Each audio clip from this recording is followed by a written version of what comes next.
No one knows if Mothman is real, but his legend certainly is in the state of West Virginia. The Mothman story started here in Point Pleasant in November 1966. On the 15th of November, you had two young couples riding around the outskirts of town at night, about 11 o'clock, and they came across what they thought was just a large bird.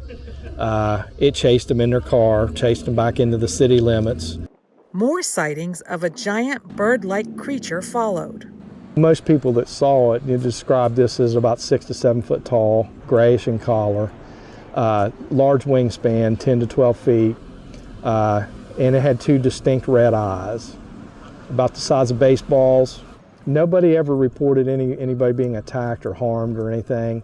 Experts say creatures like Mothman are part of American folklore that reveal something about our fears and anxieties, and our understanding that there are mysteries in the world that are beyond normal comprehension. The idea that there are non-human creatures that inhabit the earth and communicate and interact with humans is as old as human storytelling itself.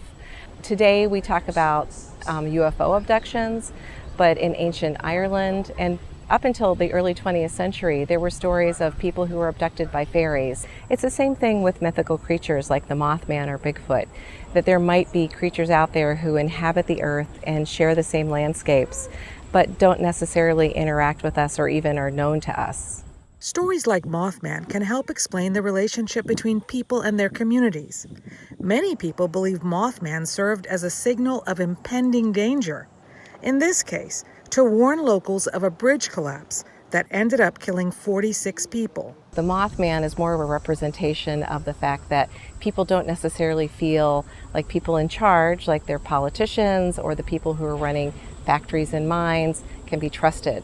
So they need the help of this magical creature to warn them and protect them. Mythical creatures might not be real, but the impact they can have on the local economy is.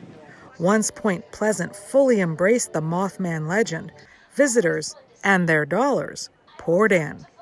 Well, our town was empty basically. We had very few stores. And the movie Mothman Prophecies came out. And I said to myself, we need a Mothman. So I knew a guy, took him about a year, and he made the Mothman. This town is busy every day because of the Mothman. He's done his job for Point Pleasant. He's really put us on the map. The annual Mothman Festival draws about 10,000 visitors, according to organizers. The Mothman store and museum is open year-round. I guess it's whatever you're oriented to. I guess some people are more oriented to something a little supernatural and twisted a little bit out of the mainstream. The fact that he's not supposed to be real, but he's had several sightings, so that always interested me in reading about it. So mythical creatures in general, Bigfoot, always loved even like the old monster movies, just the fact that something like this, maybe not real. Could be real. Yeah. Mothman and other mysterious creatures are how Americans learn their culture and the stories we tell ourselves about the world. And, according to the experts, they are not necessarily fake. Dora McQuarr, Point Pleasant, West Virginia, VOA News.